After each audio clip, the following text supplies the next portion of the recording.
Guadalquivir encierra en su cauce historia, pasión y vida. Es la gran referencia de Andalucía. De las aguas del Betis de los romanos, del Río Grande de los árabes, han bebido campos y gentes. Desde siempre han manado leyendas. Ha recibido ilustres visitantes que quisieron dejar constancia de su paso. Desde las historias que contaran Plinio y Estrabón, hasta la crónica de los amores de Casanova o los viajes soñados de Víctor Hugo.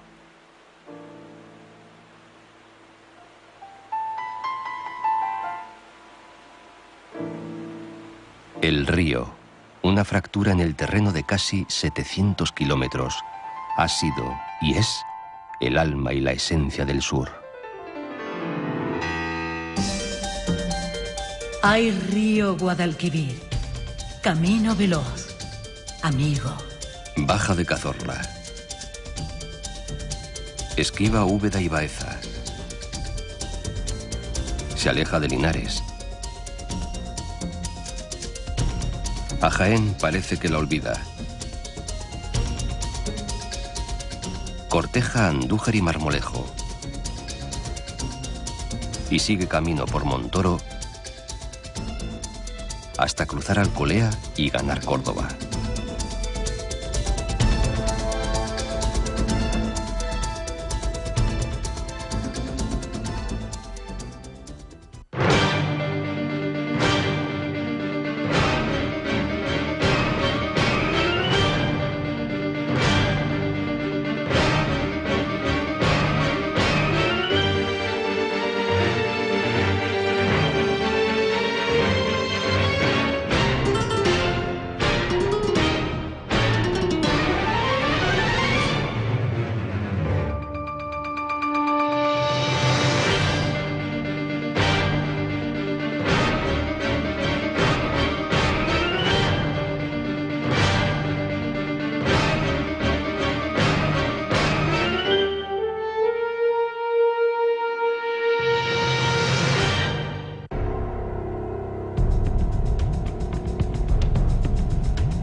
Tierras viejas, campos de olivar y vides.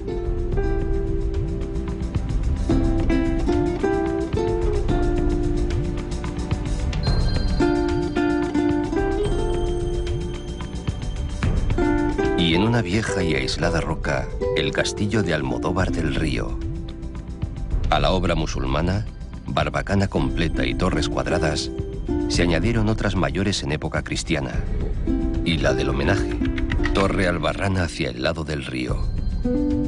Aquí fue muerto don Fadrique y el baezano Abdalá al-Bayasi, que huía de sus gentes por haber rendido sin lucha varios castillos a Fernando III. Los de la fortaleza no le abrieron las puertas y los perseguidores le capturaron ante la muralla.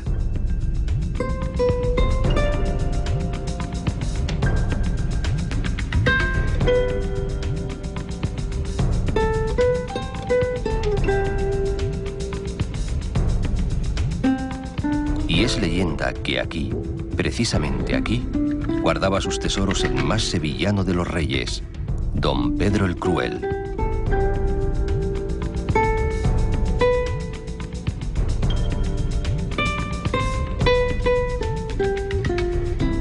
Es tierra de bujeo. La riegan el pantano de la Breña, el propio Guadalquivir y los 1001 pozos del término.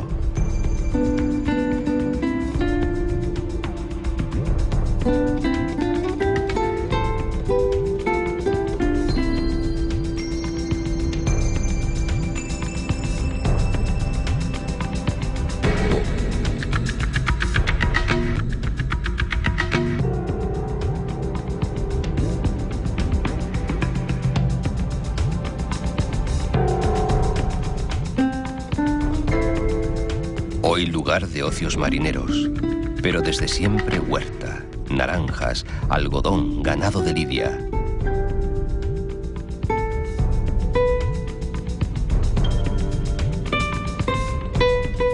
Posadas esconde entre la arboleda el versallesco palacete de Moratalla, sueño de un indiano que quiso y supo coger una pizca del gusto francés y trasladarlo a los encinares cordobeses.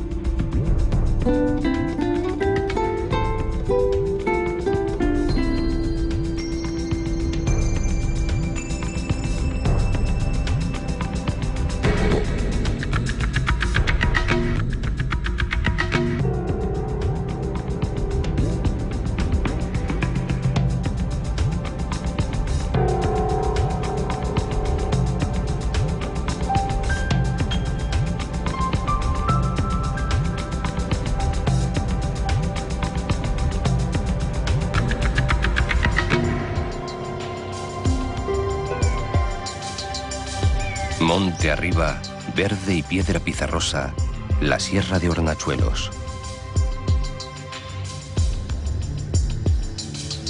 Es el reino de la encina, el árbol de Zeus que cantara Góngora como un símbolo de una hipotética y siempre añorada edad de oro. Se extienden por todo el paisaje y sus bellotas sirven de alimento al honrado cerdo ibérico y a toda la caza mayor que de ella se alimenta. Mientras por sus contornos, tan escaso como esquivo, habita el lince y apura su existencia el toro de Lidia.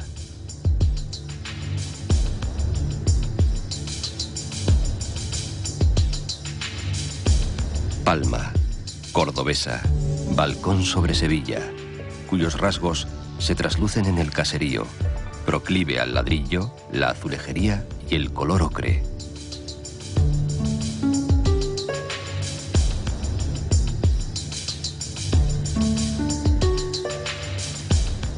Palma del Río, capital agraria de la feraz Vega, se embriaga con el azahar de sus naranjales.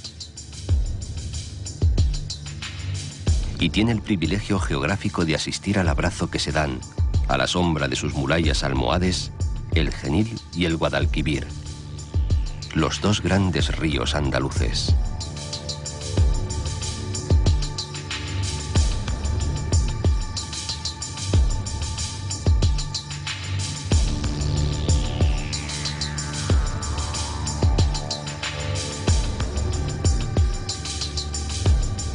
Por Peñaflor, el Guadalquivir corre ya sevillano, divaga por la llanura aluvial. Cuenta la leyenda que el nombre del municipio se debe a una flor que brotó en una piedra donde derramaron su sangre los santos mártires Críspulo y Restituto.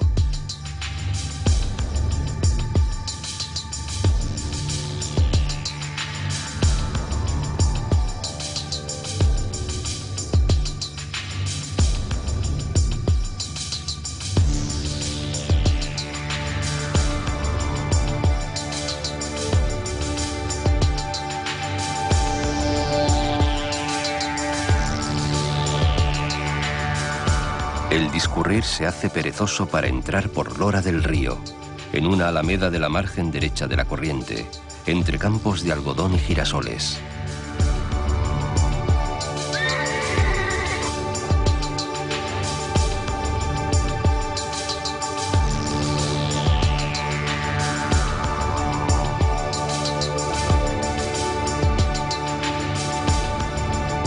De su caserío blanco sobresale, en palabras de Azorín, la torre, pina, gallarda, aérea, de la iglesia de la Asunción. Los recuerdos romanos tienen que ver con el cultivo del aceite y el tráfico fluvial, actividades por las que la vieja ciudad de Ashati llegó a ser conocida a lo largo y ancho del imperio.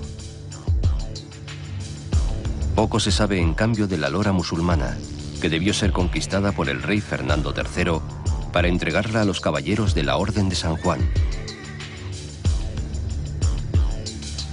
Luego permaneció en el silencio del tiempo hasta la llegada del ferrocarril a finales del siglo XIX.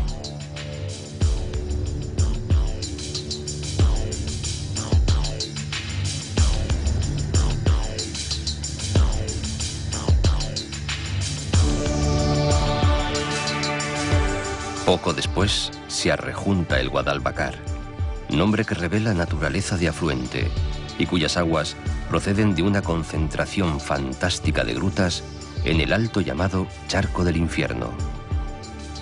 Empuja con fuerza el Guadalquivir aguas amarillas, a las que van asomándose pueblo a pueblo como amigos del camino.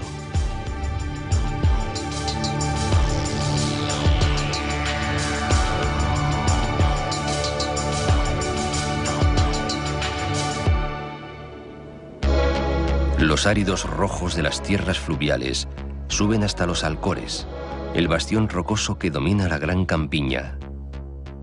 En lo más alto brilla Carmona, como el lucero de la aurora, tal cual dice su lema.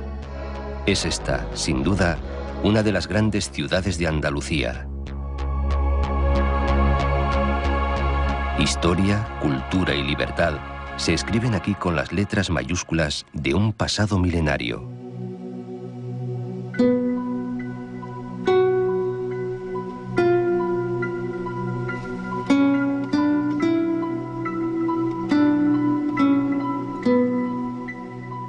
Por los barrios del arrabal, casonas, ermitas y conventos. Calles largas que convergen en el paseo, la plaza de abajo y la espigada giraldilla, el campanario de San Pedro.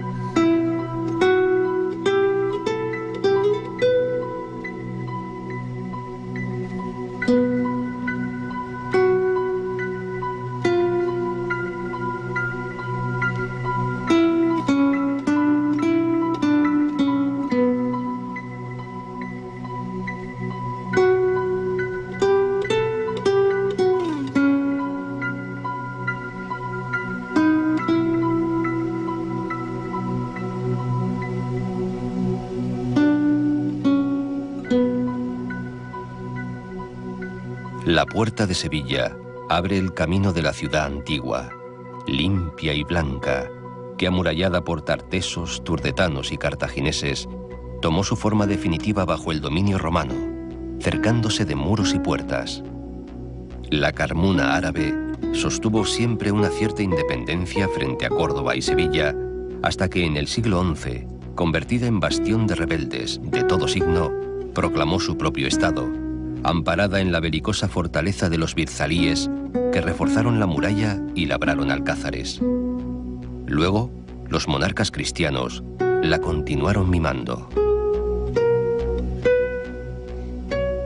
Castillo, capillas, casas-palacio y la iglesia prioral de Santa María, con ínfulas más que justificadas de catedral. Oración cristiana en el solar de la antigua mezquita Aljama. Mientras, las puertas de las murallas y los alcázares, antaño fieros, se abren amistosas a la enorme vega.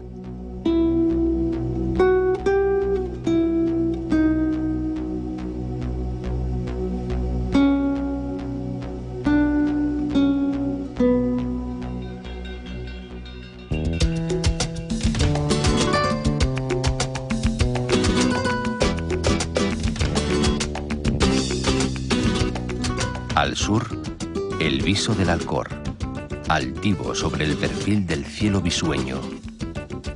Más allá, Mairena, la del agua de la fuente, a la sombra de su castillo de luna. Rica en manantiales de agua que brotaban en toda la ladera de los Alcores, y patria chica de don Antonio Mairena.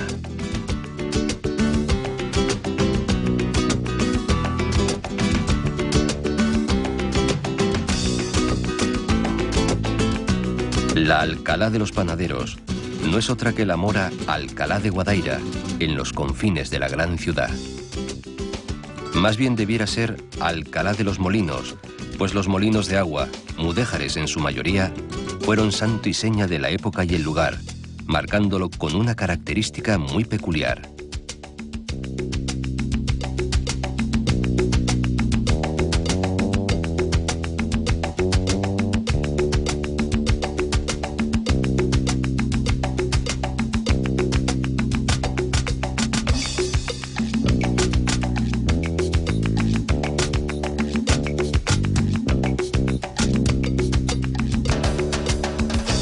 Y durante siglos abasteció de medias, bollos, albardas y molletes la hambruna capitalina, siempre a la sombra protectora de su alcazaba almohade, una de las más grandes de la península, a orillas del Guadaira, el río del Abasto.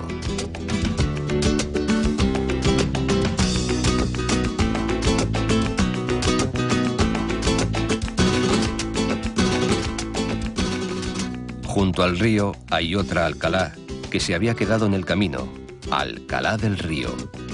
Una gran batalla marca su memoria, aquella en la que Gneo Escipión doblegó a las huestes lusitanas.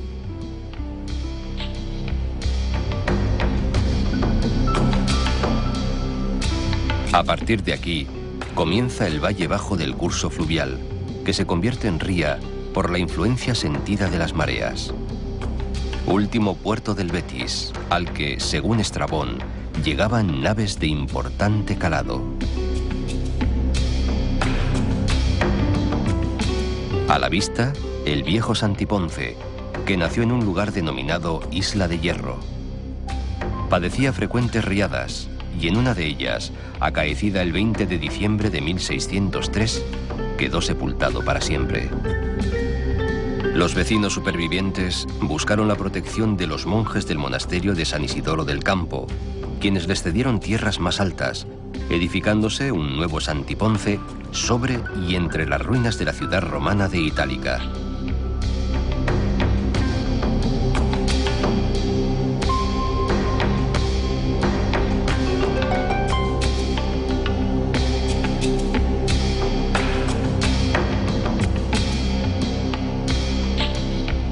San Isidoro del Campo fue fundado en 1301 por don Alonso Pérez de Guzmán, conocido como el Bueno, y su mujer, doña María Alonso Coronel, para sepulcro de sus cenizas y como testimonio de su piedad legendaria. Más tarde, su nombre aparece ligado a oscuras historias, terribles para la época, que fueron sin embargo brillantes trabajos para la posteridad. En sus celdas, salas y biblioteca se leyeron y tradujeron libros prohibidos por la Inquisición, razón suficiente, en aquel entonces, para que muchos de sus monjes fueran perseguidos, bastantes encarcelados y algunos, como Fray Miguel y Fray Morcillo, ejecutados en auto de fe en Sevilla en 1559.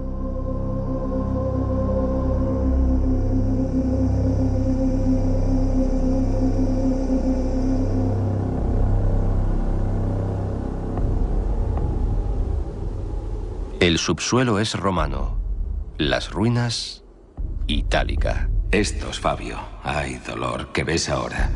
Campos de Soledad, Mustio Collado, fueron un tiempo Itálica famosa. La ciudad fue fundada en el año 206 a.C. por el general Publio Cornelio Escipión el Africano, con el fin de establecer en ella a los soldados heridos que habían participado en la batalla de Ilipa, derrotando al ejército cartaginés.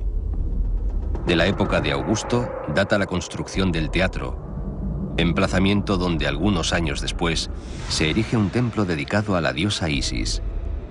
Destruido durante las invasiones bárbaras en la Edad Media, el teatro se utilizó después para fines bien distintos y diversos, incluso fue cementerio.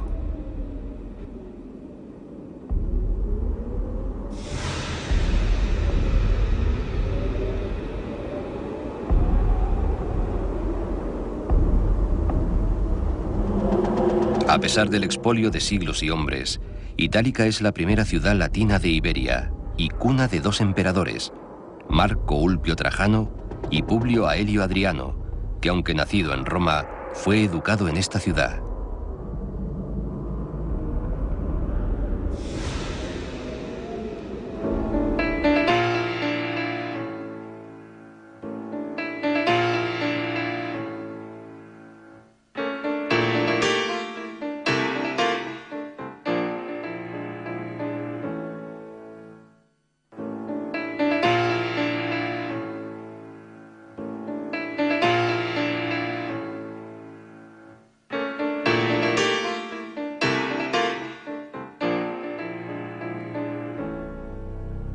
Decía un poeta imaginario: a Sevilla vine por las aguas del Guadalquivir, pasajero de mogollón, en una balsa cimbrada por un cargamento de membrillo, melón y zamboa.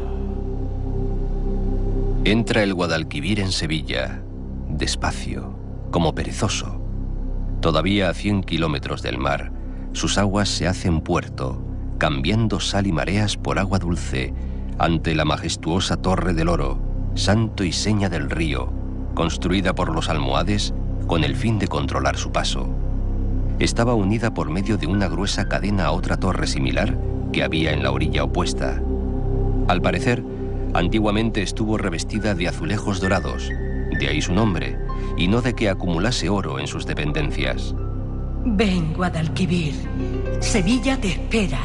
Sevilla es oleaje de cantos y pregones, dogaresa del trigo, sultana del aceite, emperatriz del vino. Los orígenes de la ciudad se difuminan en la nebulosa del reino fantástico de los tartesos y se vuelven trazos de historia con las colonizaciones fenicias en los albores del primer milenio. Aunque, hay que decirlo, los mitos adjudican a Hércules su fundación, cuando por aquí andaba en uno de sus famosos trabajos, el de matar a Gerión para robarle los bueyes.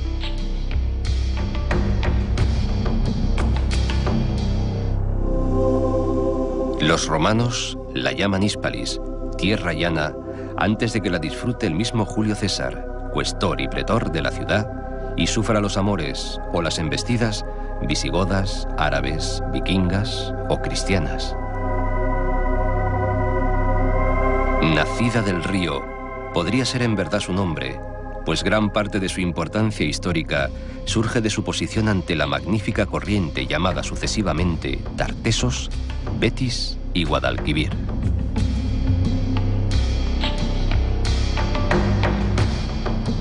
Después, cuando en 1503 consigue el monopolio de todo el tráfico con Indias, que mantendría durante más de 200 años, Sevilla se convierte en una de las grandes ciudades del mundo. Es el tiempo dorado de la ciudad. Camino obligado de futuros conquistadores, marchando a las Indias o volviendo de ellas. De paso por Sevilla, Cortés, Pizarro, Hernando Colón, el pérfido Lope de Aguirre y tantos otros le hicieron funesta o gloriosamente célebre, cuando los muelles eran arena pura y las naves esperaban impacientes la partida hacia las Indias. Arenal de Sevilla, Torre del Oro, azulejo a la orilla del río Moro, azulejo bermejo, sol de la tarde. No mientas, azulejo, que soy cobarde. Así cantaba Rafael de León a la vera del agua y ante una ciudad que se desparrama a una y otra orilla. Ciudad de miles de alegrías que invaden cada uno de sus barrios que se atribuyen todos, y todos lo son, ser corazón y alma de Sevilla. Una ciudad que acecha largos ritmos y los enrosca como laberinto, como tallos de parra encendido.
El barrio de Santa Cruz comienza, o tal vez termina, por la Casa de la Lonja, sede del Archivo de Indias, que se asentaba en un muelle escarchado de colorines y gritos, rebosado de gente deslenguada y mentirosa, y hasta de perros que ladraban, y lo juran, con acompañamiento de guitarra. La fantasía de la memoria, oculta entre las letras y la historia, ayuda a recrear, siquiera por un instante, la imagen de Guzmán de Alfarache. Luego el barrio, que tiene su origen histórico en el arrabal judío, se extiende por apretadas callejuelas, donde se respira toda su profundidad. Justito en la plaza de al lado, con su farola de mármol en el centro, se yuxtaponen la catedral y su giralda. Dicen que dijeron los señores del cabildo: hagamos algo para que el mundo nos tome por locos. Y aquí está la catedral.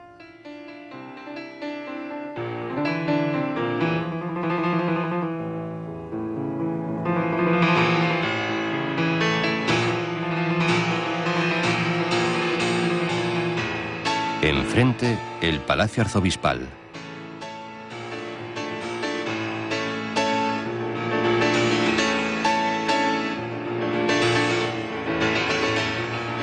Y al lado, los Reales Alcázares, el palacio real con uso continuado más antiguo del mundo.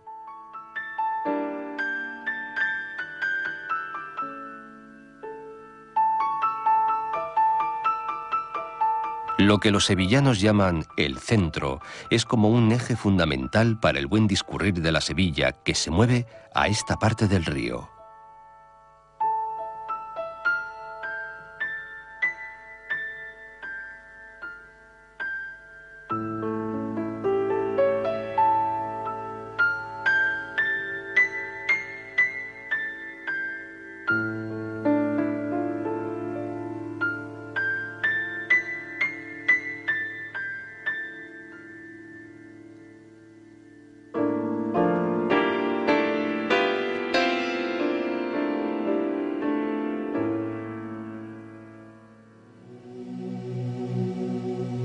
Al otro lado Triana, que distinta y distante se asoma al Betis desde sus malecones. ¡Ay, quien pudiera mezclar en un perfume menta y canela! Así decían Lole y Manuel, refiriéndose a Sevilla y Triana. Tan cerca, y son dos mundos. En sus casas se forjaba el primer flamenco, y en sus patios se montaban las juergas que ningún turista romántico quería perderse.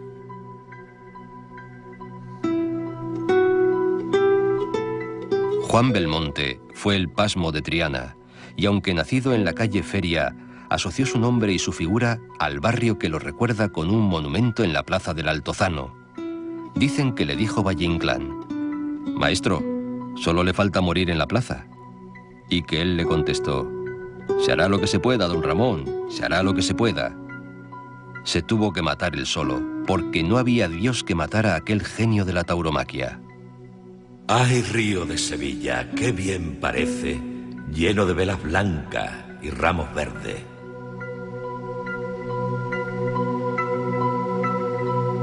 Poco hay más bello que el color de las aguas del río, cuando el sol de la última hora, cargado de opacos y dorados, acaricia la corriente y da vida a las sombras alargadas de los puentes y de los edificios que se tornan fantasmales en esas horas mágicas.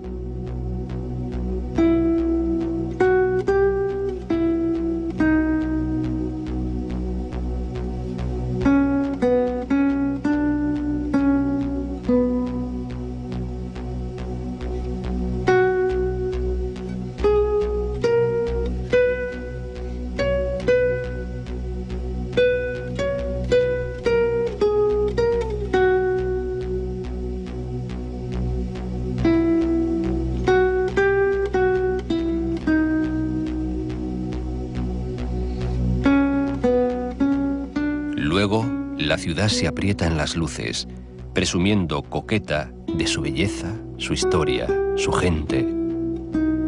Retrata hermosamente Rosa Regás. La vida de Sevilla, movida, apretada, jocosa, se anuda en las plazas y en los restaurantes que ponen sus mesas en las esquinas de las callejas o de los paseos. Turistas, canónigos, madres con sus niños, ejecutivos, estudiantes, hombres y mujeres en busca de un canto o del encanto de un vino, una amistad o una charla.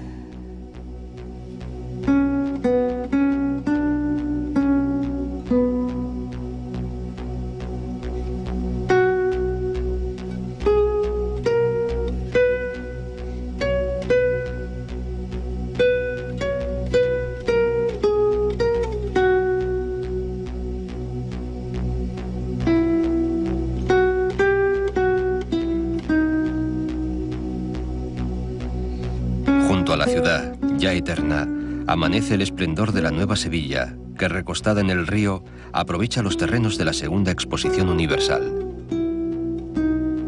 La isla de la Cartuja, en realidad un profundo meandro del Guadalquivir, era lugar de alfares en la Edad Media. En uno de esos hornos se encontró una imagen de la Virgen que fue el origen de la Cartuja, fundada en 1401. Por aquí se alojaba Colón durante sus estancias en Sevilla, contemplando un paisaje bien distinto.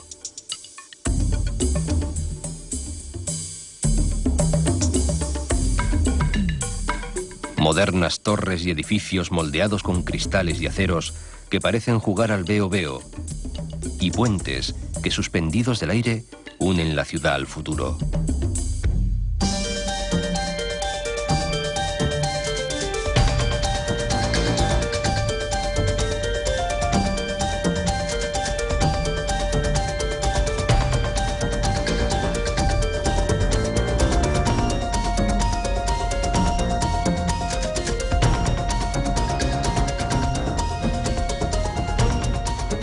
Prende el olivo en el suelo rojizo del Aljarafe, familiar trastienda donde la ciudad se encuentra con el campo. Le pueblan viñas, frutales, agua abundante y gentes de bien. Blancos caseríos apiñados en torno a campanarios mudéjares, parroquias de torre barroca y un aire de fiesta en el ambiente que se hace romería y feria para solaz de andaluces y visitantes del mundo entero.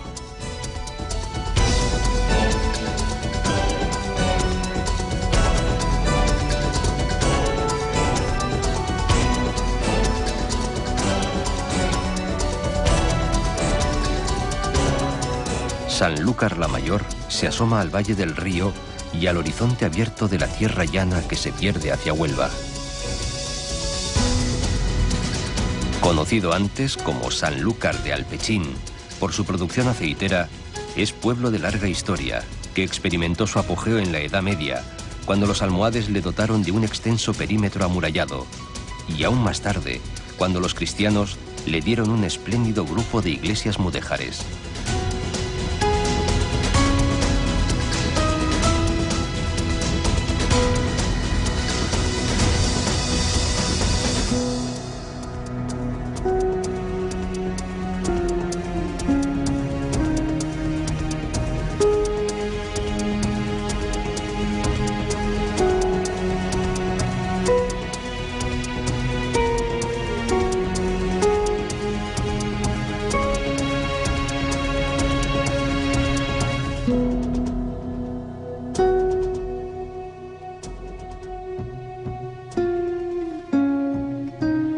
Camino distinto para partir de Sevilla, San Juan de Aznalfarache presume de ser la antigua Oset romana que los almohades convirtieron en un palacio fortificado.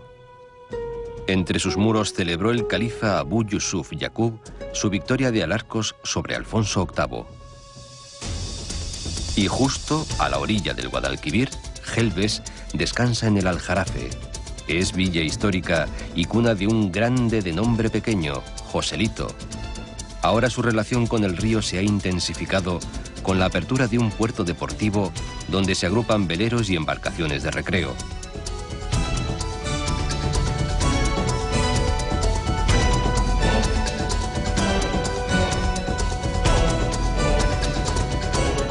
Aznalcázar es la atalaya limítrofe entre la meseta y el territorio marismeño. Su nombre, que deriva del musulmán, significa Fortaleza del Alcázar. Es el último escarpe que domina el valle del Guadiamar, alimento de la marisma.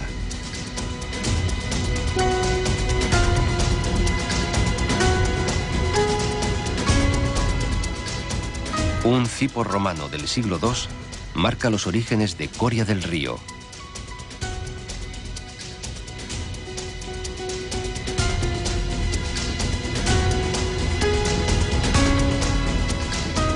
Cuando llega el tiempo, marchan por aquí las carretas de la gran romería.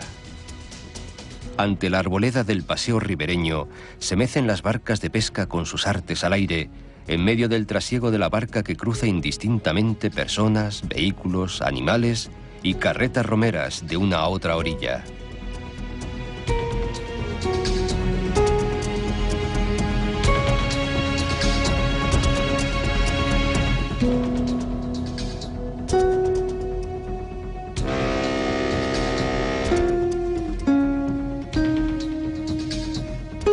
El caserío blanco de la Puebla se asoma al río, encaramado en una colina.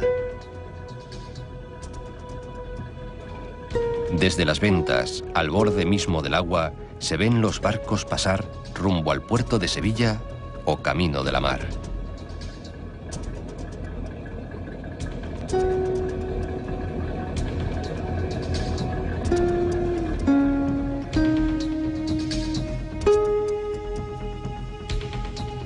Es este, el corazón de la Vega, un ambiente ya marismeño.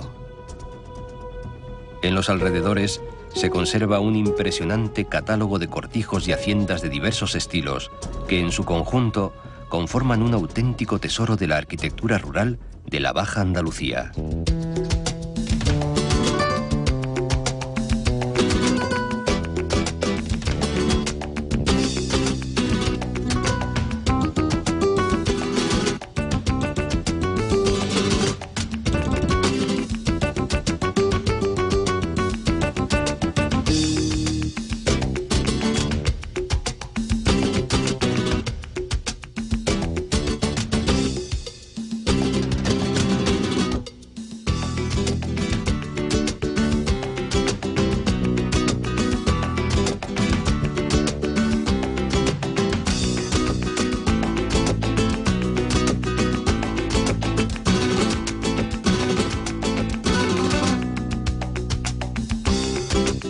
Entre suaves cerros aparecen las tierras de labor y los olivares de la campiña.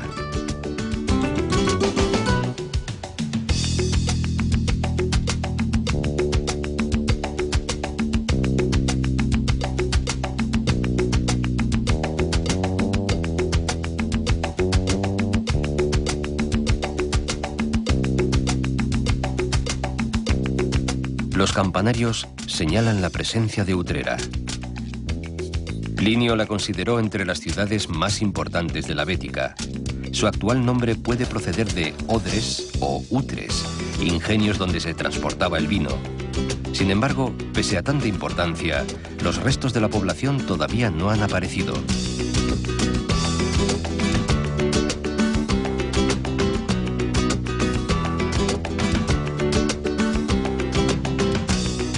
Su castillo es almohade y su mejor edificio, del estilo de los Reyes Católicos de Sevilla, la iglesia de San Juan. Y por sus hijos más famosos, se podría decir que Utrera es una ciudad de contrastes, pues aquí nacieron los hermanos Álvarez Quintero y el bandolero Diego Corrientes.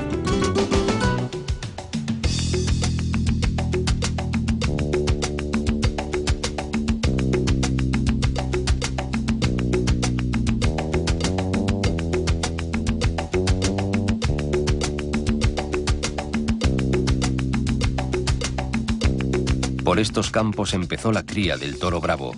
En los valles que dibuja el río nació, allá por el siglo XIII, la casta de Vistahermosa, el origen de las ganaderías que hoy pueblan los llanos de Utrera, las marismas y la campiña.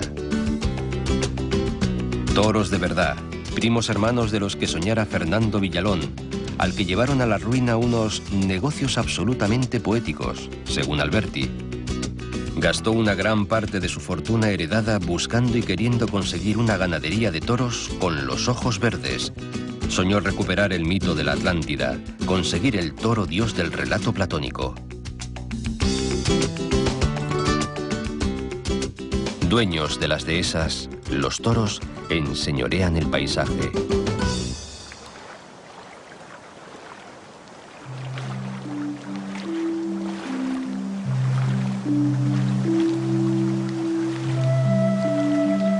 Atesoran aguas el pantano de la Torre del Águila y el complejo endorreico de Utrera, con las lagunas de Zarracatín, Arjona y Alcaparrosa.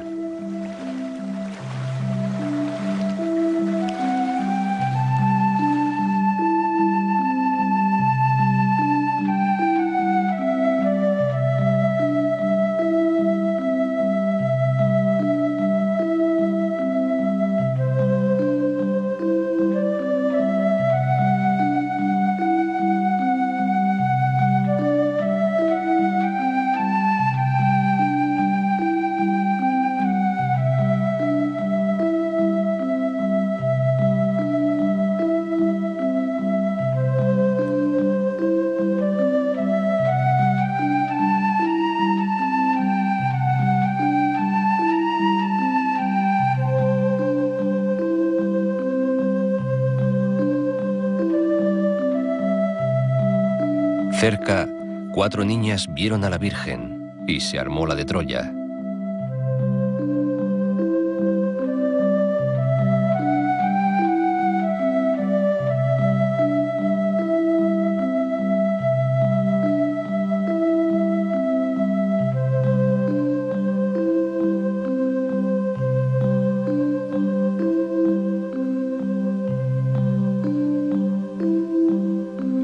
cerros ceden ante los regadíos ganados a la marisma, y así hasta Lebrija, donde esteros y aguazales son una misma porción del término. El blanco caserío crea recuerdos gaditanos, asentado en torno a un cabezo hasta el que llegaron las naves del antiguo lago Ligustino, aquel estuario abierto al mar por donde habitaron los tartesos y comerciaron los fenicios. El mito atribuye su fundación a Baco, lo que dice mucho de los vinos de la zona, y parece que fue el divino borracho quien le dio el nombre de Nebrisa.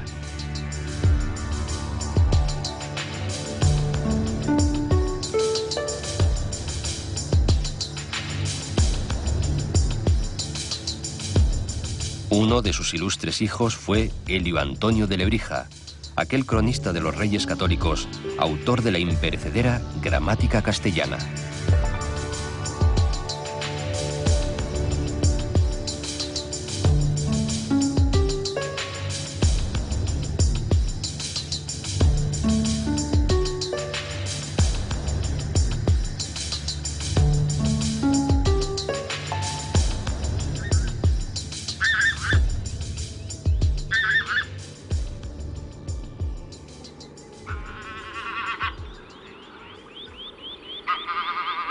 La brisa del sur avisa de su llegada.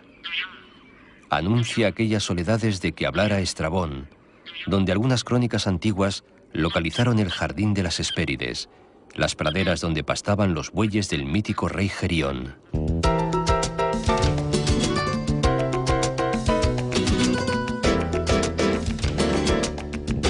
La llanura se hace inabarcable. Bajos de arena, barros, manchas de campo salitroso, leguas de ciénaga, cauces lentos de agua plateada y brillante. El paisaje es el protagonista. La belleza cotidiana.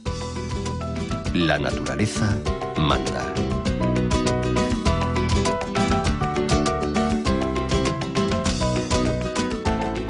Tierra adentro se ahonda el coto de Doñana. Doña Ana, duquesa de Medinasidonia, perdida en las selvas del Guadalquivir Bajo, dio nombre al primer parque nacional de Andalucía. El séptimo duque había mandado construir en 1585, en medio del Alcornocal, un modesto edificio para solaz de su esposa, que era hija de la princesa de Éboli.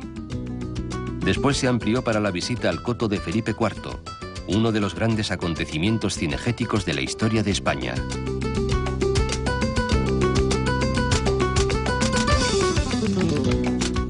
Otra duquesa, María Teresa Cayetana de Alba, estuvo vinculada a Doñana, donde pasó una temporada junto a Francisco de Goya, su pintor favorito. Bastante más tarde, el arqueólogo alemán Schulten, buscando la mítica ciudad de Tartesos, encontró en el Cerro del Trigo las ruinas de una factoría romana de salazón. Son estos los confines de Europa. Marismas, caños, brazos, dunas, pinos, alcornoques, matorrales.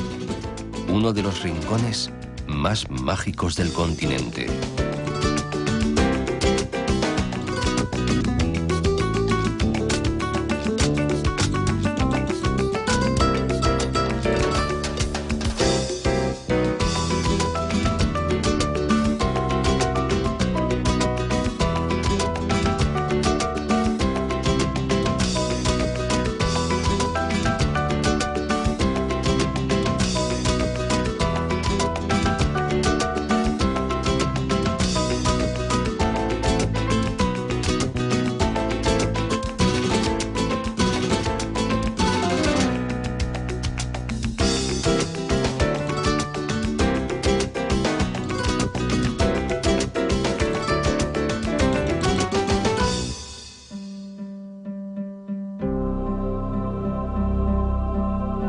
Los caminos marismeños llevan hasta el santuario, de blancas paredes, donde en una pedanía, al monte, se venera la blanca paloma.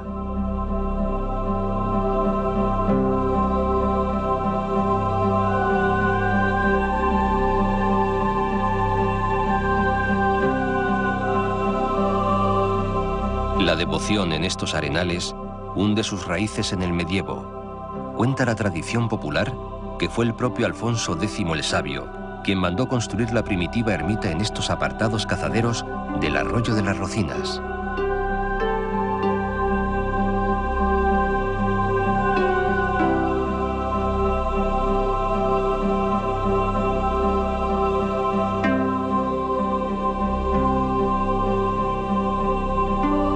Y aseguran los lugareños que fue un cazador quien encontró, a principios del siglo XV, la imagen de la Virgen en el hueco de un acebuche.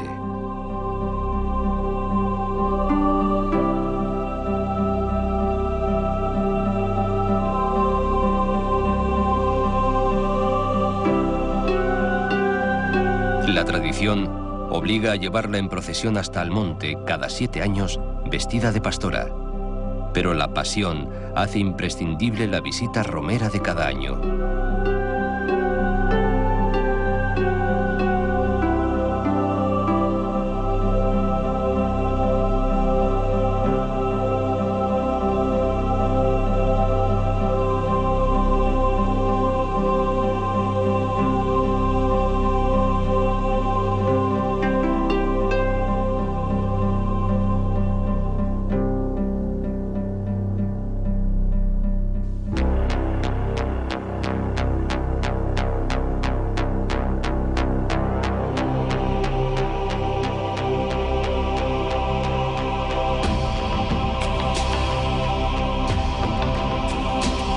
Pero Almonte es muy grande.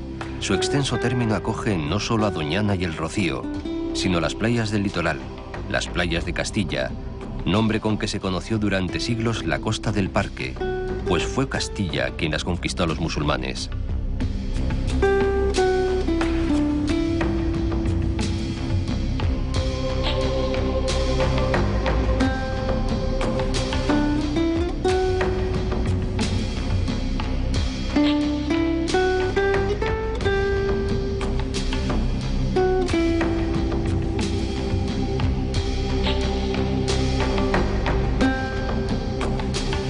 La torre almenara de la Higuera pone señas de identidad a Matalascañas.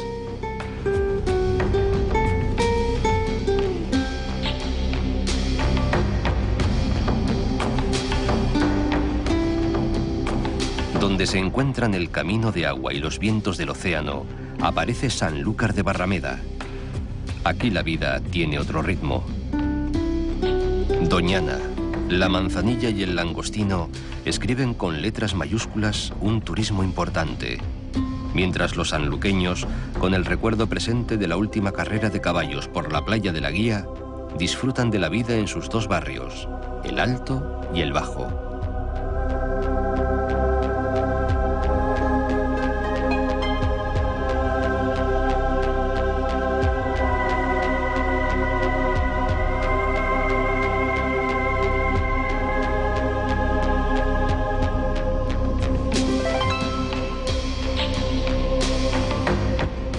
Si el primero presume de recinto amurallado, el segundo se deja llevar por la vorágine en medio de la cual se levanta el palacio de los Medina Sidonia.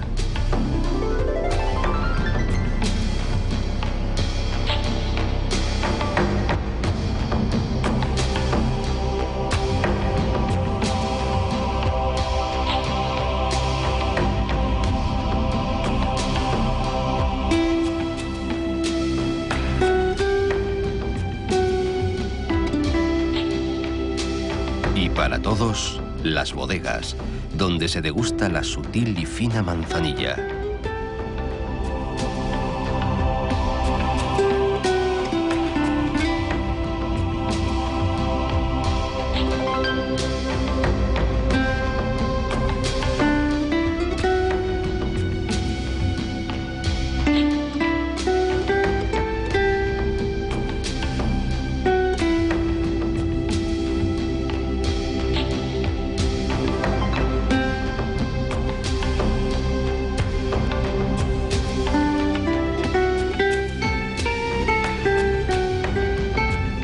Al final de tanta historia, el mar aún tiene muchas cosas que contar. Bastantes del Guadalquivir, y tantas más de Andalucía y de la historia americana de nuestra historia. Y es que el río, sin pensar en el regreso, señala el camino que lleva hacia poniente y empuja hacia adelante, siempre hacia adelante.